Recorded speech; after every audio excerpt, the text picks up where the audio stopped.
بسم الله، السلام عليكم ورحمة الله وبركاته. في حلقة جديدة من ذا بول كاست. النهاردة ضيفي وضيف حضراتكم من الكوادر الكبيرة جدا مع منتخب السويس، وكمان كان لاعب مع الأهلي والزمالك، لكن من الناس اللي ما خدتش حقها بشكل كبير جدا، ويمكن ده من أحد الأسباب إن هو يعني كان اعتزل في البدري شوية منه. معانا كابتن أشرف أمين، منورنا يا كابتن. بنورك استاذ معتز، ومتشكر على المقدمه الجميله دي. الله ان شاء يخليك. الله تبقى حلقه خفيفه كده على بإذن الله إن شاء الله. أنا متشكر جدا طبعا على قبول طلبنا. الله يخليك. وهتكلم معاك في كذا حاجة، وعايز أقول إن إحنا بنتكلم مسطباوي، يعني إحنا بنتكلم من غير ورق، من غير إربيس، من غير أي حاجة كده، بنتكلم كده إيه مع بعضينا كابتن. طب كابتن، خليني أبدأ معاك من أول حاجة تهمنا كسويسة، منتخب السويس. طبعا حضرتك كنت عضو مجلس إدارة في منتخب السويس، وأصلا من ناشئين كمان طالع مع منتخب السويس. لكن منتخب السويس كنا فين وبقينا فين؟ أسباب الاستقالة إيه؟ دايما بقول إن حلقات منتخب السويس من إلى مشكلة هي يا جماعة، والحل الكابتن أو الضيف بيقول الحل أهو. نعمل إيه يا كابتن؟ احنا ابتدينا قوي بدري جدا في منتخب السويس. لا أنا على طول يا كابتن، أنا على طول. طبعا ده يمكن من الموضوعات الشائكه، الموضوعات الهامه جدا اللي بتهم قطاع كبير جدا من السويسه، وواجب علينا ان احنا نتكلم على منتخب السويس. اذا كان لينا رؤيه لازم نقولها. لكن بدايه احب اوضح لك ان انا في نادي السويس من سنه 88. ابن من ابناء النادي، موجود وانا سني 10 11 سنه في نادي السويس. تدرجت في قطاع الناشئين لغايه لما وصلت الدرجه الاولى وانا يمكن سني 16 17 سنه، ولعبت دوري ممتاز في هذا السن المبكر. وصلت منتخب شباب ومنتخب مصر اولمبي ومن نادي السويس. يعني اذا نادي السويس كان ليه فضل كبير جدا على اشرف امين طبعا. عرفه بناس كتير جدا في سواء في السويس او بره السويس. يمكن تدرجنا شويه، رحنا بعدها النادي الاهلي، ولعبنا في نادي السويس شويه، ولعبت في اسوان شويه. ولكن يمكن اعتزلت بسن مبكره زي ما حضرتك قلت. تفضلت وقلت يمكن الاصابه هي اثرت شويه. انا تعرضت 26 سنه يا كابتن، صح؟ تعرضت لاكثر من اصابه، وعملت عمليتين في النادي الاهلي. فيمكن دي اثرت بشكل كبير جدا على استمراري في الملاعب في الفتره دي. ولكن ما بعدتش عن الكوره قوي غير يمكن 3 4 سنين بعد الاعتزال، ورجعت تاني لنادي منتخب السويس في قطاع الناشئين كمدرب. في قطاع الناشئين قعدت يمكن 3 4 سنين، وبعد كده طلعت الدرجه الاولى مع الكابتن عصام مرعي سنه 2009. وبعدين يمكن اشتغلت شويه في الدرجه الاولى، ونزلت كملت في قطاع الناشئين.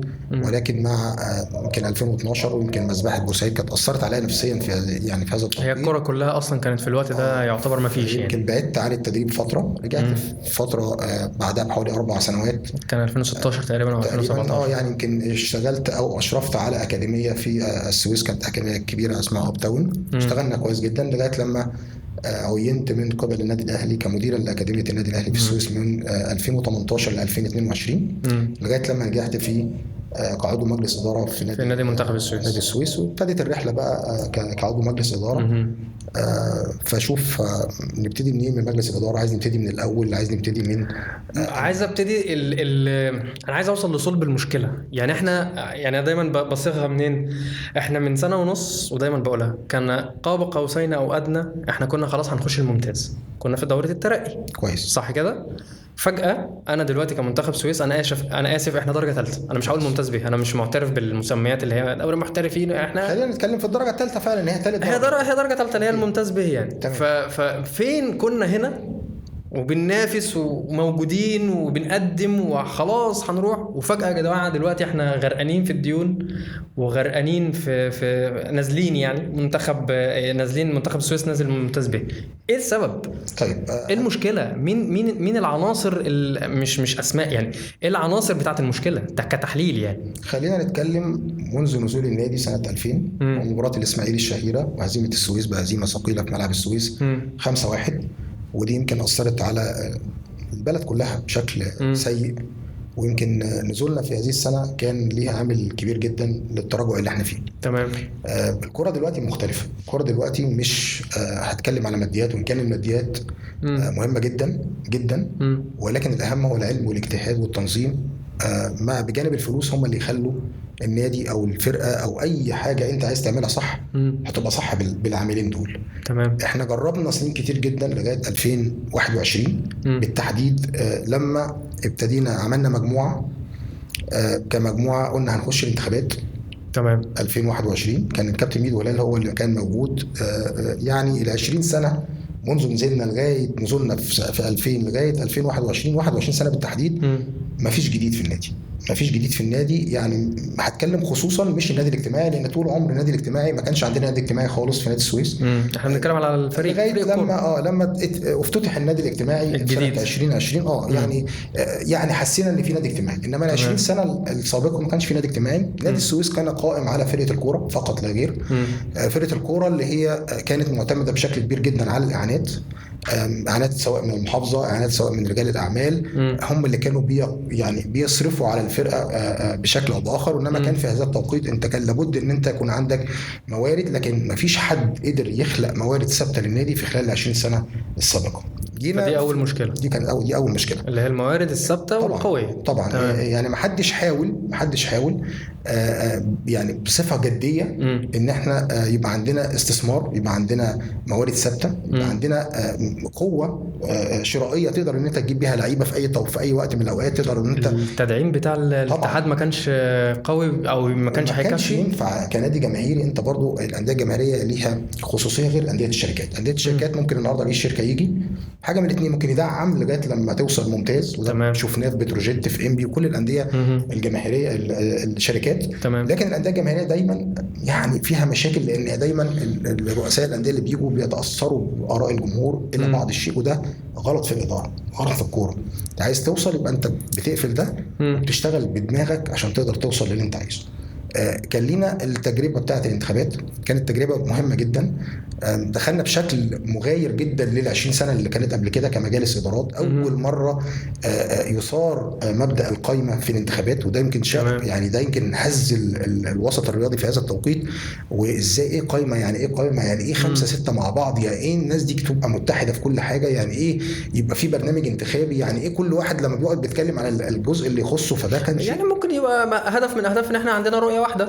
ده شيء جديد من يعني ما كانش حد شاف الكلام ده خالص في الانتخابات. وبالتالي يمكن التجمع او القائمه دي كان ليها مثلا 30 40 50% من نسبه نجاحنا. الناس ابتدت تقول لا ده فكر جديد، وابتدوا ان هم يسمعونا. ودي كانت المشكله الاساسيه، ان انت كنت بتتكلم في كل واحد في الملف اللي يخصه. فانا شخصيا كان ملف الكوره معايا، وده كان الملف لما انا كنت بتكلم في الحملات الانتخابيه. كنت دايما بركز على ان الملف الكوره، كنت اول واحد بتكلم بعد رئيس النادي في ان الملف ده اهم ملف السويس عايزاه. الناس عايزه السويس يبقى في دوري ممتاز. دايما الموضوع يعني انت لازم تشوف الموضوع من كل الجوانب. انت عشان النهارده تقول انا هطلع السنه اللي جايه دوري ممتاز يبقى انت بتضحك على الناس، وده ما حصلش. احنا قلنا لا هنحاول في ترتيب، في تخطيط، تنظيم للحكايه دي غير يعني في ده لو خد دفعه بقى كبيره قوي دي صعبه يعني عندنا عنده قدرات ماليه رهيبه، لان بيعدل في اللائحه وبيرفع اللائحه وبيرفع سقف التفاوضات مع اللعيبه. فده بيعمل طبعا جذب اللعيبه مهمه جدا بتجيلك، وبالتالي بيبقى فيه تغيير في النتائج. انما احنا ما قلناش الكلام ده، لكن كان عندنا امل في ربنا سبحانه وتعالى ان احنا لما ننجح ننفذ جزء، مش هقول لك جزء 100% من البرنامج الانتخابي، هبقى بضحك عليك، انما قلنا 70 80%. وكان البرنامج سهل جدا يتنفذ، كان الطرق مشروعه كتير جدا ان انت تشتغل عليها. طيب هنا هتقول لي طب ما تمش ليه؟ او ايه اللي حصل؟ ما تمش. اقول لك اللي حصل، انما اعتبرني واحد من الجمهور يا كابتن، لان انا برضو يعني انا بتغاظ جدا ان الاسماعيليه عندها الاسماعيلي، بورسعيد عندها المصري، اسكندريه عندها الاتحاد. في يعني انا بتكلم على الخط بتاعنا مثلا، يعني لما انت عارف احنا سويس اسماعيليه بورسعيد يعتبروا مع بعضهم يعني. فلما الاقي المصري بينافس كمان في افريقيا احيانا، طب انا فين؟ دي حقيقه. يمكن كانت الدفعه الاولى والاهم في مشوارنا بعد الانتخابات ان احنا طبعا كان في برنامج انتخابي، وكان في نقاط كتير جدا متفق عليها اكيد طبعا في كل بند من البنود. تمام. لكن انا اتكلم بشكل شخصي على البند الرياضه، ان هيبقى موجود في لجنه هي بتدير الرياضه في النادي، لجنه كوره. هي في الحقيقه انا عملت حاجه كلجنه تخطيط اسوه او ما شابه زي لجنه التخطيط في النادي الاهلي. ولجنه التخطيط دي كان من ضمن فروعها لجنه الكوره او اللجنه الفنيه، وكان في لجنه تانية اسمها لجنه اكتشاف المواهب. ولجنه تانية بتدير النشاط الرياضي كل ده، ولجنه اخرى كمان بتدير الاكاديميات. كل ده كان ليها ناس معينه تحت لجنه التخطيط الرئيسيه اللي كان بيرقصها في هذا التوقيت الكابتن محسن خليفه. تمام. وبعدين يعني اتكلمنا على لجنه الكوره، واحنا قلنا هيبقى فيها الكابتن سامح مسعد ده كان نائب رئيس النادي. تمام. وانا طبعا معايا بصفه اساسيه، ومعايا الكابتن احمد عمر. واللجنه دي كمان بيبقى معانا المدير الفني اللي موجود ومدير الكوره اللي موجود، بحيث ان اللجنه تبقى خماسيه. معانا طبعا السيد رئيس النادي كبرضو رايه مهم جدا كراي استشاري في اللعيبه وفي كل حاجه اللي موجودين. واتفقنا ان احنا ما فيش لعيبه يخش نادي السويس الا ما يتابع كويس جدا. وعملت انا او كابتن سامح مسعد كلجنه كوره اجراءات لاختيار اللعيبه.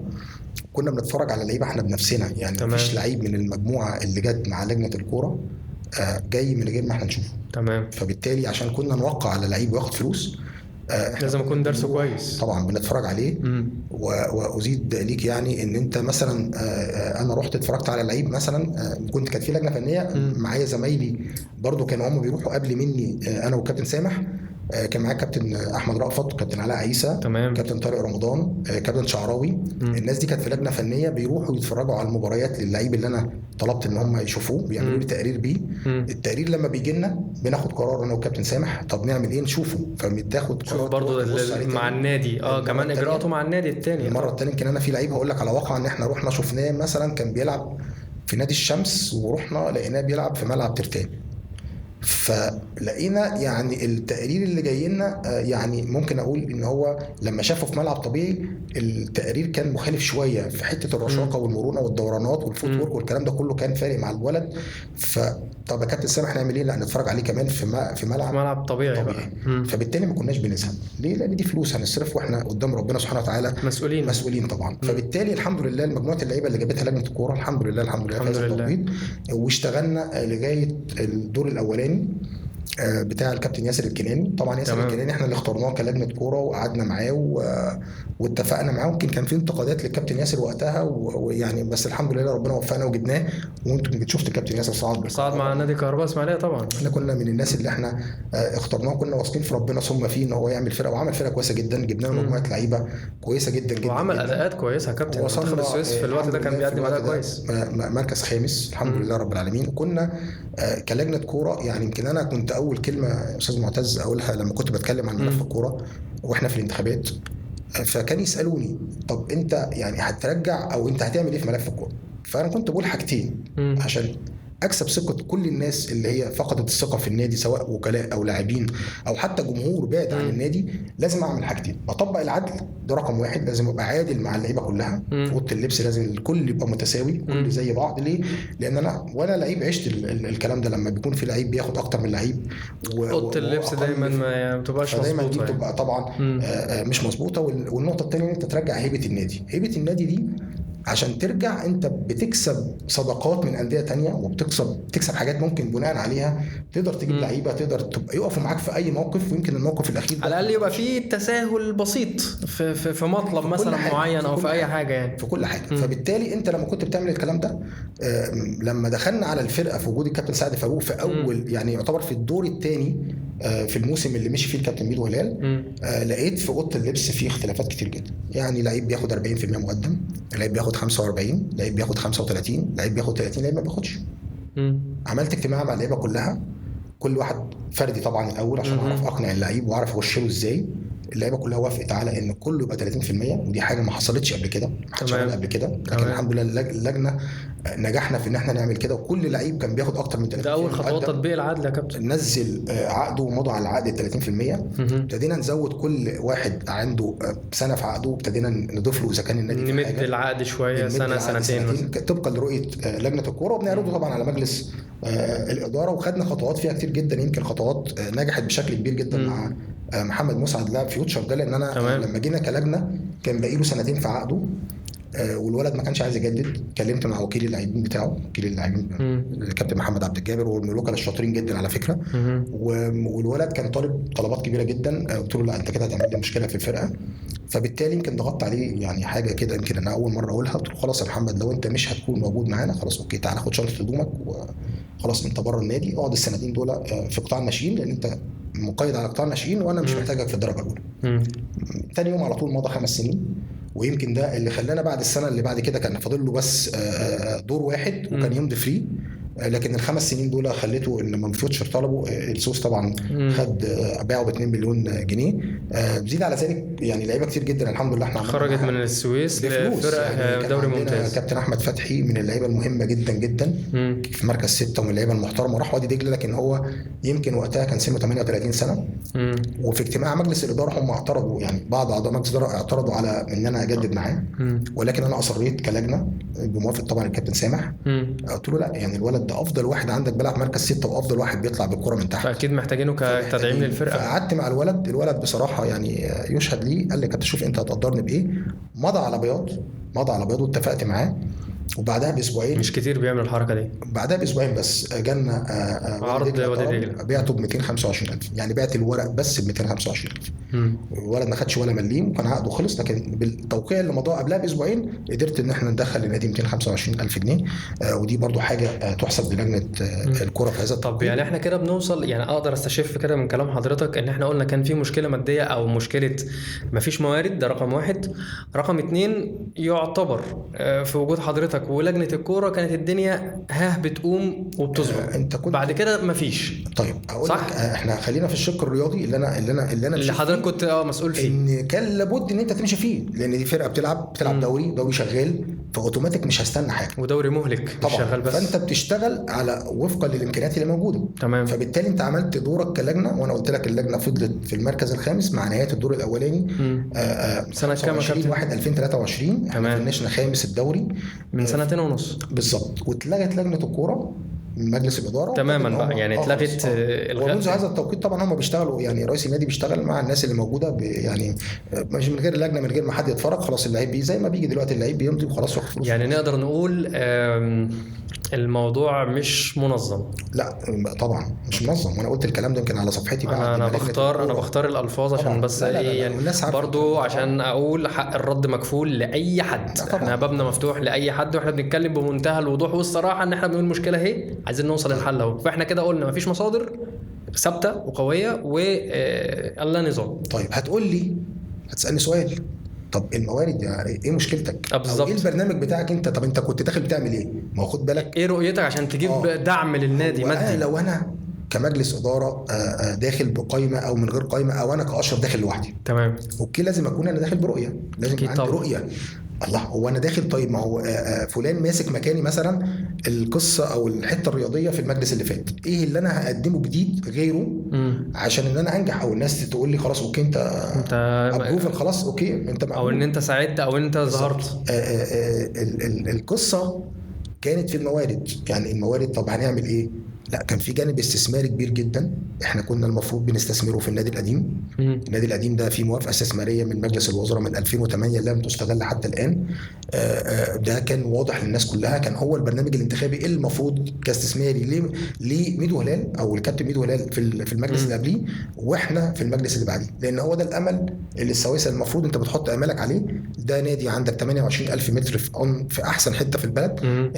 الماكيت المفروض او اللي احنا كنا هنعمله فيه طبعا حمام سباحه، في مجمع بنوك، في فندق لعيبه، في ملاعب كره قدم، في كل حاجه، على احدث مستوى يقرب مثلا من 7-8 مليون جنيه في الشهر كموارد ثابته، يعني كجزء منه، غير طبعا موارد النادي الجديد، كجزء منه يساعدك في ان انت تعمل فرق. ده كان مكتوب على الورق ما تنفذش كويس جدا. طيب هتقول لي في معوقات، ما هو الناس بتتكلم هي مش فاهمه، يقولوا اصلا ما فيش حد بيساعد، اصلا المحافظه ما بتساعدش. اولا المحافظه او الوزاره، خلينا بقى من الوزاره، لا الوزاره ساعدت النادي ما يقرب من 40 مليون جنيه، من 38 ل 40 مليون جنيه عملت لك النادي الاجتماعي في النادي الجديد، المقر الجديد. طبعا ما لقيتش ان هي تعمل اكتر من كده. عملت لك حمام سباحه، ساعات عملت لك ملعب جديد جدا، هي عملت لك جناين، عملت لك كل حاجه، كافيتريات، كل حاجه عملته. الشباب والرياضه، خلاص الوزاره عملت اللي عليها، فلابد انت ما تستغل بقى الكلام ده الاستغلال الامثل. تمام. طيب المحافظه وقفت ولا ما وقفتش؟ دعمت يعني ولا ما دعمتش؟ دعمت. عايز اقول لك يعني احنا بنتكلم على سياده الفريق اول عبد المجيد صقر، كان محافظ السويس، طبعا هم الشخصيات المهمه في تاريخ السويس، يعني لازم عمل طفره في محافظه السويس عموما على كافه الاشكال، يعني الاساس وكل حاجه طبعا من الناحيه الجماليه وكل حاجه. لكن هخصه بالذكر في هذا التوقيت مع منتخب اول اجتماع مع نادي السويس، اول اجتماع عمل حاجه ظريفه جدا. طبعا هو لا هو كان قارئ جيد جدا، بيوصله كل حاجه، كل حاجه بتحصل في شارع الرياضي في السويس تمام. بتوصله. فلقى في تراشق الى حد ما بين لما أطراف المجلس وأطراف. نجح ابتدت القديم يقول مش عارف ايه والجديد يرد، فطبعا الكلام مش حلو. فجمع المجلسين حلو. اللي كانوا موجودين من المجلس القديم والمجلس الحالي. والمجلس الحالي كله كان موجود. اتكلم الراجل بيقول والله اتكلم ان مفيش، خلاص احنا اخوات والنادي بتاع الناس كلها. اتكلم كانه كبير البيت، خلاص لم الدنيا يعني. تمام. فالراجل خلاص المجلس القديم خلاص شكرا اتفضلوا تعالوا انتوا بقى هتعملوا ايه. الراجل اهو بعيد عن السويس، انا بتكلم كلام كان اول مره الناس تسمعه، حصري ليك انت يعني. الله يكرمك. فالراجل جه اتكلم قال هتعملوا ايه. احنا كلنا كنا موجودين. اتكلم 2 في هذا الاجتماع او 3. اتكلم الاستاذ اسامه الاول، يعني حاول يفهموا الموضوع، لكن هو الراجل كان عايز، راجل بيفهم كويس قوي قوي، فكان عايز التخصص، عايز التخطيط. قال له اتفضل قول لي مين هيشتغل في الكوره. فقال له الكابتن اشرف. قمت انا كلمت عايز تعمل ايه؟ قلت له والله النادي القديم احنا عايزين نعمل 1 2 3 4، عايزين نعمل ملاعب ترتان، عايز انقل النشاط الرياضي كله، كل النشاط الرياضي من النادي الجديد للنادي القديم. يبقى النادي القديم بس فيه حمامات سباحه او الرياضه كلها يبقى انا عندي بس. والنادي الجديد يبقى اجتماعي، يبقى نادي اجتماعي مع الدرجه الاولى، ملعب الدرجه الاولى اسوه زي كده النادي الاهلي مختار التتش كذا ومدينه نصر كذا. فكنا عايزين نعمل الكلام ده. فقال لي لا كويس جدا، طب في مخطط؟ قلت له مخطط كذا، بس انا عندي مشكله او عندنا مشكله في الملعب اليد اللي ورا ده. في ملعب يد عند المخابرات، ما تشغلش بالك هتاخدوه، مفيش حاجه اسمها ان تمام خلاص ده بتاعك مفيش مشكله. اسلام رضا اتكلم، قام اتكلم عن الناحيه الاستثماريه، هو طبعا كان مختص بهذا الملف. تمام. اتكلم الراجل معاه كويس جدا جدا جدا. يمكن اسلام برضو ليه خلفيه عسكريه، كان ضابط قبل كده، ووضحنا الرؤيه الكامله لسياده المحافظ بالتخطيط بتاعنا. اتبسط جدا. قال طب خلاص. جاب رئيس حي السويس، تمام، اعتقد كانت المهندسه فاتن اعتقد وقتها، والدكتور عبد الله، تمام، نائب المحافظ، وكل الجهات التنفيذيه جابها في هذا الاجتماع.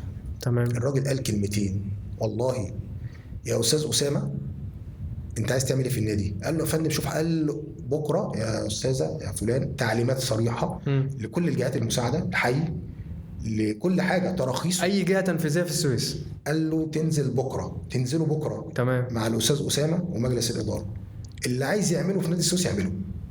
عايز يهد المدرج، احنا كنا بنتكلم في هد المدرج الناحيه، يطلع له بقى القرار واضح وصريح. كل ده عايز المحلات اللي عند المحكمه تهدها لان طلع له قرار ازاله. يعني انت كان معاك كل الصلاحيات من خد بالك محافظ السويس. محدش يقول الكلام ده لان الكلام ده خطير جدا. والكلام ده يعني انت لما عملت كده ايه اللي استفدته؟ ايه اللي طلعت بيه؟ يعني انا معلش انا اسف، انا هو واحد من الجمهور.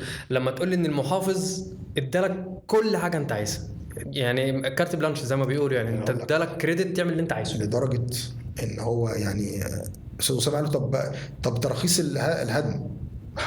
قال له يا عم انا محافظ، هدم ايه؟ كل حاجه هتخلص، انت اللي انت عايزه في النادي هتعمله، كسر كل حاجه.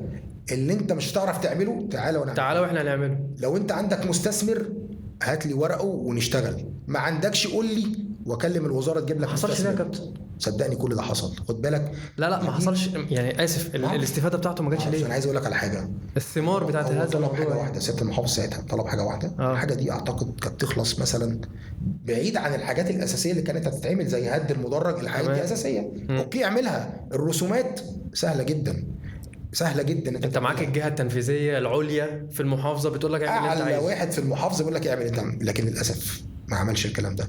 وده اللي كان يعني استغربنا. طب احنا هنا بقى تساؤل. لما الدنيا طالت شويه ولما نزلنا من عند سياده المحافظ، فين الرسومات؟ يعني اصلا بيعملوها، مين اللي بيعملها؟ المهندس. مين المهندس؟ مفيش رد. شهر 2 3 ابتدى الموضوع يساوي الشك بقى. هو طب احنا جايين ليه؟ السؤال طبيعي. انا جيت ليه؟ ايوه ما انا جاي عارف ان احنا هنعمل 1 2 3 وما مش بنعملهم، نغير للحاجه الافضل. يا اما انا جيت ليه؟ طيب هو انا ليه اتكلمت ووعدت الجمعيه العموميه وكل واحد خد على نفسه عهد قدام ربنا وقدام الجمعيه العموميه ان هو كل واحد في اختصاصه وقال هعمل 1 2 3 ومحتاج 1 2 3. تعمل كده او ليه ما وصلتش كده او ليه ما خدتش الدفعه المعنويه الكبيره من سياده المحافظ وقتها؟ احنا كنا نازلين من الاجتماع ده، يعني مش عايز اقول لك كميه الفرح، كلنا اخيرا هنعمل حاجه ونطلع من الراجل يعني بامانه عمل معانا اللي ما فيش حد عمله. بيقول لك اعمل اللي انت عايزه وانا في ظهرك. طب انت يعني كنت يعني انت لو كنت قلت لي ان انا ما فيش دعم من المحافظ كنت هقول لك تمام. عشان كده الكلام اللي بيتقال دلوقتي اصل هو ما فيش دعم من لا كذب وافتراء. انا بكلمك وانا في المطبخ، انا بكلمك وانا في الاجتماع، وانا بكلمك وانا قدام سياده المحافظ شرحت انا عايز ايه، اسلام رضا شرح هو عايز ايه، والراجل وافق على كل حاجه، وسين وصاد وعين من المجلس الاداره، كل واحد قال هيعمل ايه، كله موجود. ولكن التسويف وان احنا حتى هذه اللحظه. طب انا ممكن اقول حاجه يا كابتن بعد اذنك؟ دخلت انتخابات ليه؟ مش حضرتك بالظبط يعني؟ لا كلنا، ما احنا جزء. لما انت تلاقي الدعم ده كله ونجحت، ما هو احنا دخلت انتخابات ليه؟ ليه شلت المسؤوليه؟ بص يا معتز، انا مش جاي هنا عشان يعني ايه ان انا اقول اصل انا عملت اللي على لا كل واحد، مش القصد يا كابتن. انا عندي مشكله كبيره، خد بالك انا كاشرف من جوايا يعني انا فشلت في الاختيار، دي مهمه جدا. يعني انا بحاسب نفسي كل يوم، بحاسب نفسي من جوايا. فشلت في اختياري يا كابتن، وبأدب نفسي ان انا اخترت، مش عايز اقول مجموعه، اخترت حد ما وفاش بالوعد. ما ده مشكله. خد بالك ان انت النهارده كل واحد يقابلك يقول لك هو انت عملت ايه؟ ما دي كبيره عندي. قد تكون عند ناس تانية مش فارقه، لا كبيره عندي، كبيره ان انا اقول كلمه وما اقدرش اعملها. بس في حاجات حضرتك يعني في ظروف يعتبر ما هي خلتك اللي ما تعرفش تعمل ده، لان انت مش هتتحرك لوحدك. بالظبط، وده اللي خلانا احنا يمكن مشينا في فتره من الفترات وابتدت العلاقات يمكن بيني وبين اسلام رضا بالذات. يعني انا واسلام خدنا جنب شويه كده يمكن من الشهر السادس او السابع بعد اول خلاف لينا في النادي. بص معتز، مش معنى ان انت النهارده داخل على مكان جديد وبتغير يبقى عيب. لا، النهارده انا عندي وانا مش داخل اغير للاول للاسوء، انا داخل اغير للاحسن. لازم يكون عندي، لازم تحترم رؤيتي كعضو مجلس اداره، لازم تحترم رؤيتي. ان انا مثلا النهارده انت قاعد في مكانك في الشغل، ممكن تخش شغلك ده بقالك 20 سنه متعين، بتخش اوضتك ما بتاخدش بالك من حاجه. انا لو انا دخلت اوضتك هطلع لك فيها 3 4 اخطاء. هو انت قاعد ازاي هنا؟ ده الحته دي مش عارف ايه. دايما العين اللي داخله على حاجه جديده لازم بتكتشف، لان اللي قاعد اوريدي اتعود على ده، فانت لازم تنقل للجديد بقى. يعني نشوف الموضوعات كلها رايحه في سكه ان انت ايه، بتطول في الوقت، نسوف وخلاص يا جماعه احنا قاعدين والدنيا ماشيه ما هو مش حدش هيقبل كده. في ناس قبلت اوكي في مجلس اداره وعاجبهم كده مش مشكله، انما احنا لا. فابتدت الخلافات تحصل، خلافات تحصل في كل يمكن كان عندنا بعد السنه الاولى مثلا انا واسلام رضا ان احنا نعتذر ونمشي خلاص. يعني احنا ما لناش دور. اوكي خلاص، كانوا هم يعني في ناس اغلبيه ماشيين مع السيد رئيس النادي، فبالتالي خلاص انتوا شايفين ان الموقف ده او الوضع ده مناسب وهو ده اوكي خلاص، يبقى احنا خلينا بره المشهد خالص. بالظبط. وما كانش عندي مشكله بقى. خد بالك من اللي يقول لك اصل هو ساب المركب، ما فيش مركب هنط، ما فيش مركب اصلا. هتنط منين؟ ما هي المركب، خد بالك المركب انا عارف من اول شهر، من اول قرار اتسوفنا فيه وما اتعملش ان دي اخرتها. ما هو احنا اتفقنا مع ناس بالكلمه، الكلمه دي مش قليله ان انت تتفق.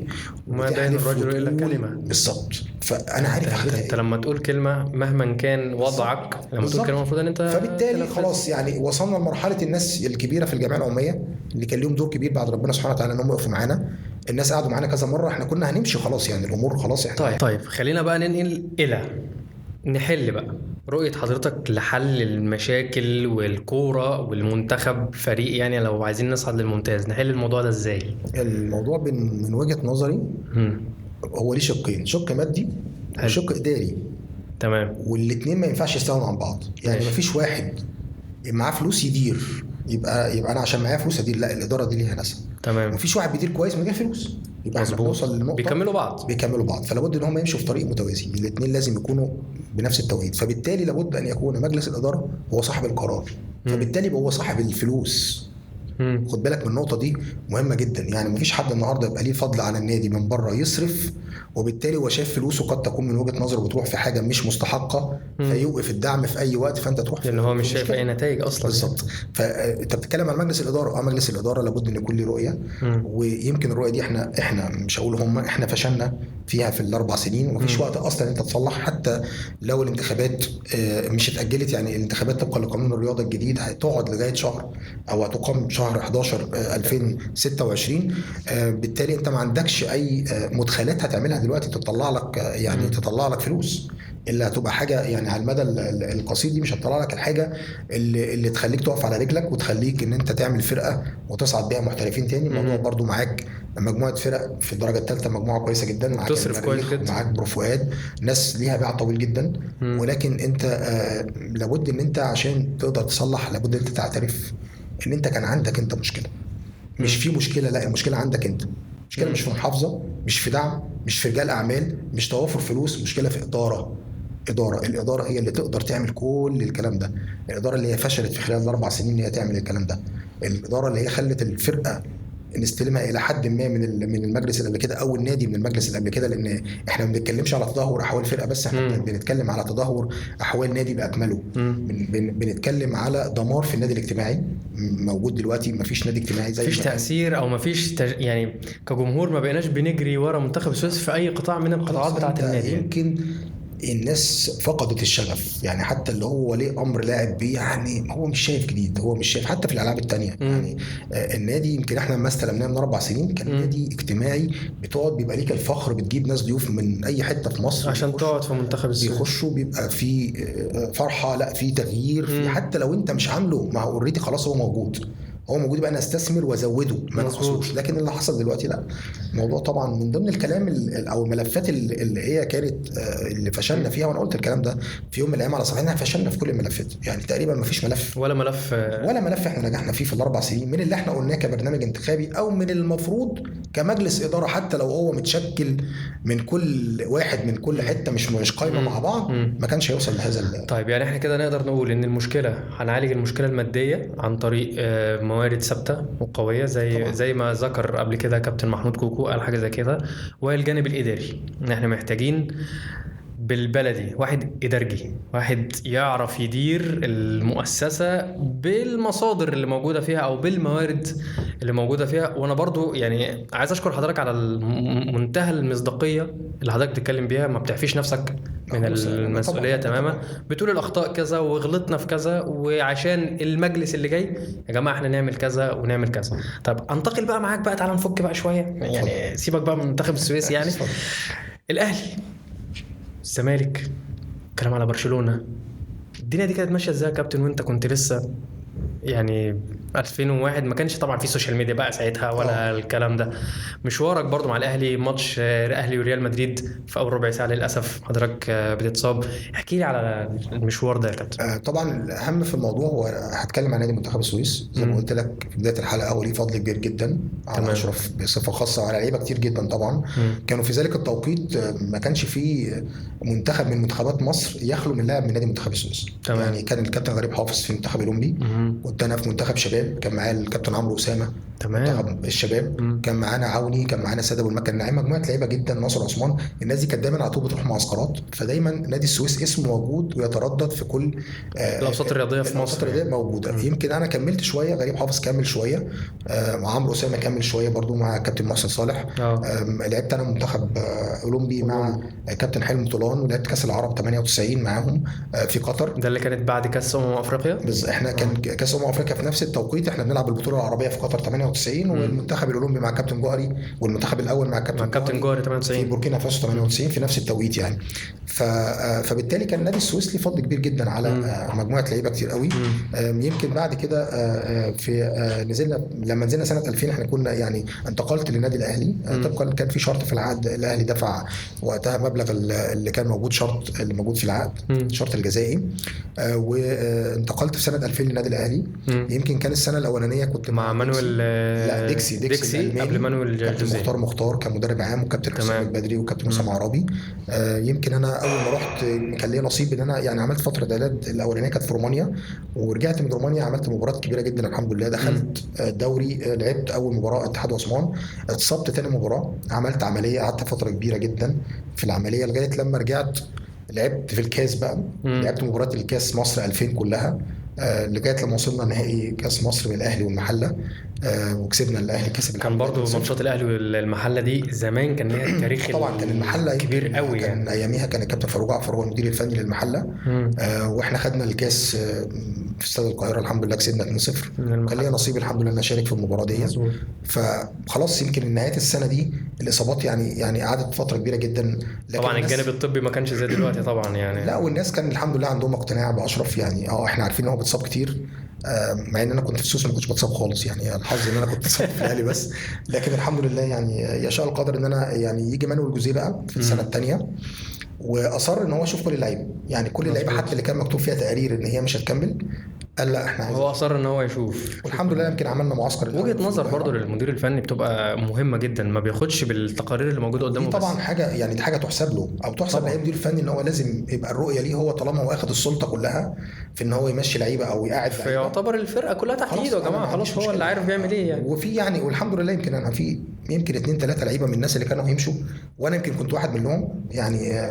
اشتغلت معاه معسكر في القاهره قبل فتره الاعداد بره، وعملت معسكر معاه في اسكندريه، وبعد كده كان ليا نصيب ان انا سافرت البرتغال، عملنا مجموعه معسكر كبيره جدا قبل بقى مباراه ريال مدريد. قبل ريال مدريد ورجعت من معسكر البرتغال يعني انا رايح وهمشي ولا مش همشي، رجعت بفضل الله رقم واحد في الناحيه اليمين.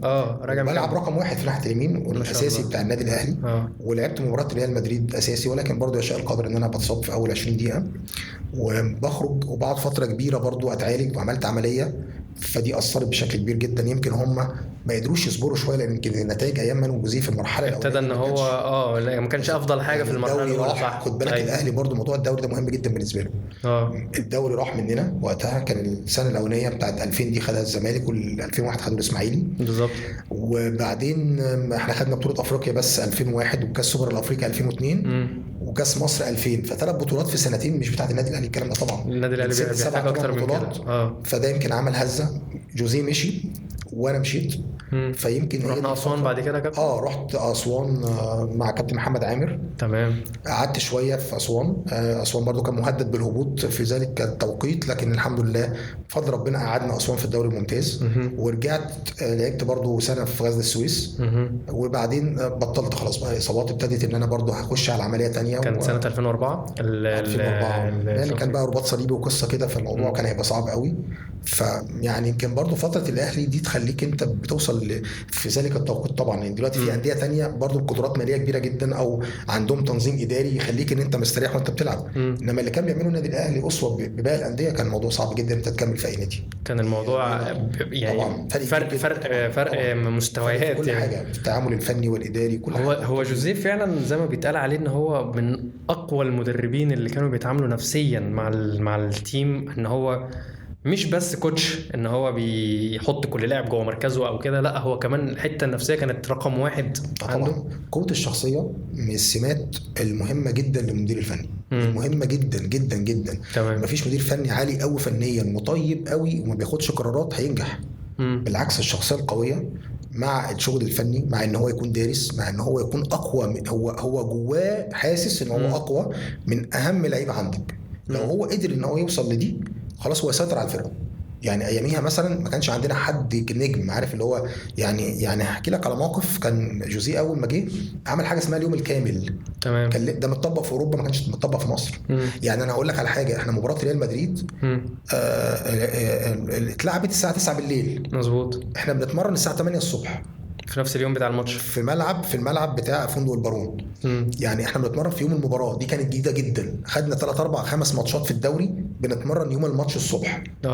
طب ازاي؟ هو الراجل جايب فكري كده. كان عندك اليوم الكامل نطلع الساعه 7 الصبح من البيت، نرجع 7 بالليل، بتقعد في النادي تتمرن اول تمرينه وتتغدى في تريح، وبعدين ترجع تتمرن التمرين الليلي او المسائي ففي لعيبه كبيره ما استحملتش والله، اشتكوا طبعا. وكان يمكن هو يعني قال وقتها ان اللعيب المصري فعلا يعني مش بقوه طبعا اعدادنا وثقافتنا وتربيتنا طبعا. حتى لو انت لعيب نادي اهلي، هو جاي عايز يطبق الفكر بتاع اوروبا باللعب الاوروبي على اللعب المصري، فكان صعب. فالفتره دي كان فيها هزه كبيره جدا، وخصوصا ان الزمالك كان اخذ حسام ابراهيم، كابتن حسين طبعا ابراهيم، وكسبونا المباراه الاولانيه في السنه الاولانيه راحوا فيها. فيمكن دي عملت هزه كبيره جدا. يعني الهزه دي ما ارتاحتش شويه الا بكاس السوبر الافريقي 2002 كايزر تشيفز 4-1. وبالتالي بعدها مشي مانويل جوزيه. والوقت ده كان تغيير جلد اللعيبه، يعني حسام ابراهيم مشي، الكابتن اسامه عرابي بطل، ياسر ريان خلاص بيبطل، سمير كمونه لسه كذا، لسه عماره جاي هو وياسر رضوان من المانيا، جilberto لسه بيفوق، ما كانش لسه يعني اللعيبه ما قدرتش ان هي، كان في شكل جديد بيبدا يظهر على الفرقه. الشكل الجديد ظهر في 2004 لما جه بقى جيل ابو تريكه وسيد معوض وبعدهم وغيره كل ده، وعبد الوهاب الله يرحمه، كل ده بقى جه من النص الثاني من 2004، وابتدت الطفره بقى تعلى في النادي الاهلي، والبطولات تبتدي من 2004 في جيل ابو تريكه. حتى بس في الفتره دي كان في لعيبه بتخرج من الاهلي للاحتراف الخارجي كتير طبعا، كتير جدا يعني. كان يمكن تقريبا حضرتك حصلت حسام غالي. حسام كان معايا، حسام كان في اوضه واحده غالي يعني. في اوضه واحده في ماتش ريال مدريد، احنا كان حسام من الناس اللي كانوا بيباتوا معايا. كانت الاجواء بتاعه الماتش دي اكيد كانت حاجه طبعا، كان مباراه يعني. مهمه. يمكن السنه الاولانيه ضيع الدوري.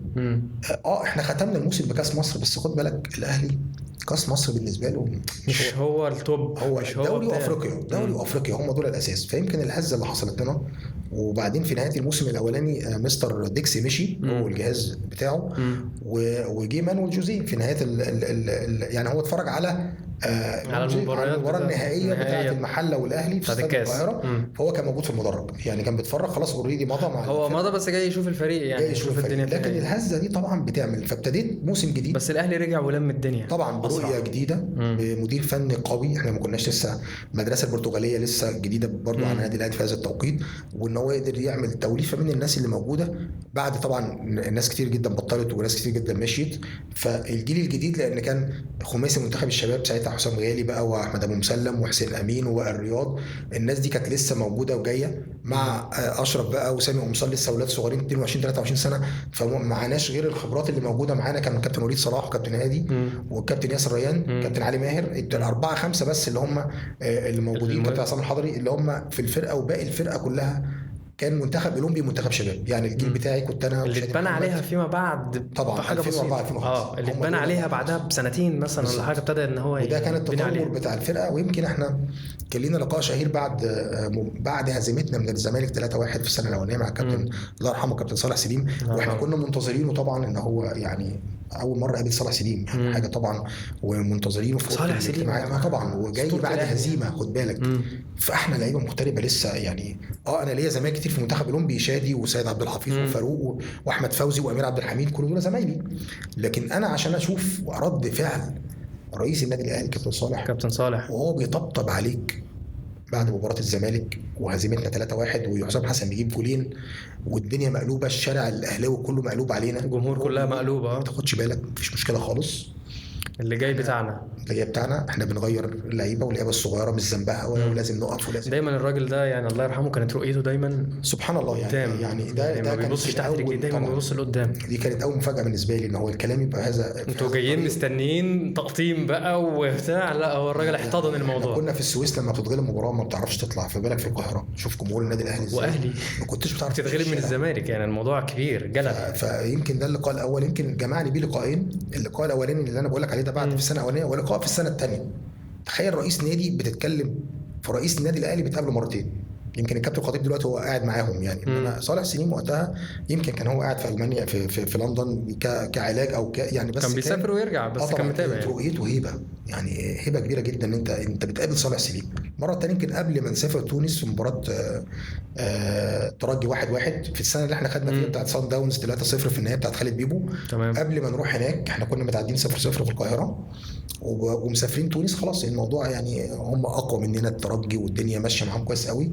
قعد كلمتين مع رفع المعنويات بطريقه غريبه جدا، يعني طريقه غريبه جدا، خلاك تنزل، خلاك تروح تونس بتتعادل 1-1 هتعمل كل اللي تقدر تعاليه عشان تعرف تكسب. وبالتالي كان ليه رد فعل قوي جدا في مباراه سان داونز، التعادل هناك والمكسب 3-0 في مصر، وبتاخد بطوله غاليه لانها جايه بشق الانفس، او بعد شقه لسه طبعا بعد شقه.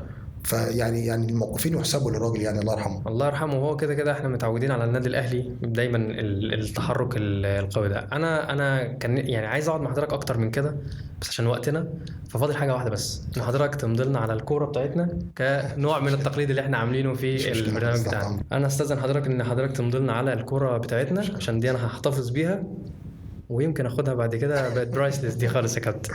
تحت امرك. متشكر جدا جدا يا كابتن.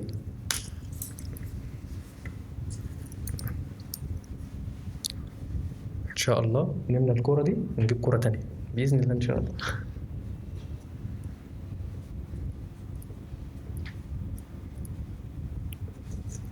متشكر جدا جدا يا كابتني على قبول طلبنا ده اولا، واتمنى ان انا اكون يعني مقدم مع حضرتك بشكل الله يكرمك، الله يخليك يا كابتني، وحضرتك والله شرفتنا، وان شاء الله باذن الله اللي احنا قلنا عليه في منتخب السويس يتحقق والاخطاء اللي احنا كنا فيها نتلاشاها في القادم. وبرضه باكد تاني يا جماعه باب المناقشه وحق الرد مفتوح، احنا تحت امركم في اي وقت. احنا كل هدفنا احنا نقول يا جماعه ايه المشكله اهي حقيقي والحل اهو. متشكر جدا ليكم، ان شاء الله نشوفكم في الحلقات القادمه. السلام عليكم.